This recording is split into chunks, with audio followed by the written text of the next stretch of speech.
Hello everyone, welcome to my fifth blog. तर आज सकाळी मी उठले आणि गॅलरीत बघितलं तर खूप छान असं फूल आलं होतं. हे मी कुंडीतच लावलं आहे झाड.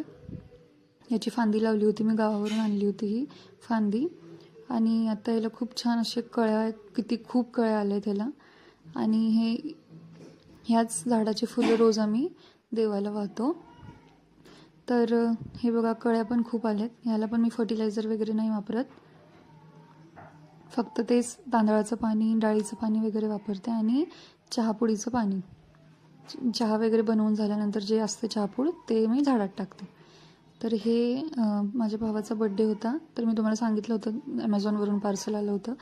तर हेच आहे ते. आम्ही त्याला रात्री 12 वाजताच गिफ्ट दिलं. आणि डिजिटेकचे त्याला माईक घेतले होते. तर तो पण ब्लॉगिंग वगैरे करतो आणि रील्स काढतो. त्यासाठी मम्मी आणि बाबांनी त्याला गिफ्ट. सकाळी नाश्त्यामध्ये मी ढोकळा बनवला होता. याची मी यूट्यूब शॉर्ट टाकले, तुम्ही नक्की बघा. संध्याकाळी आम्ही गुलाबजाम बनवले होते, याचीसुद्धा मी यूट्यूब शॉर्ट टाकलेलं आहे, ते पण तुम्ही बघा. खूप भरपूर बनवले होते गुलाबजाम. आणि मम्मी आणि माझ्या आजीनी बनवले होते, म्हणजे माझ्या आईनी.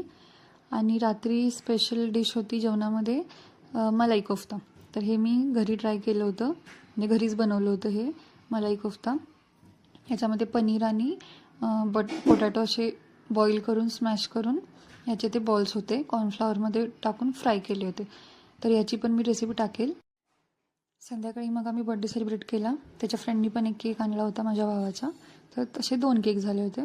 आणि ही बघा, केक लवर केक खाती आहे प्लेट भरून भरून. आणि हे होतं डिनरमध्ये मलाई कोफ्ता, वरण, गुलाबजाम, पापड, भात आणि चपाती. मलाई कोफ्ता खूपच छान झाले होते, सर्वांना आवडले.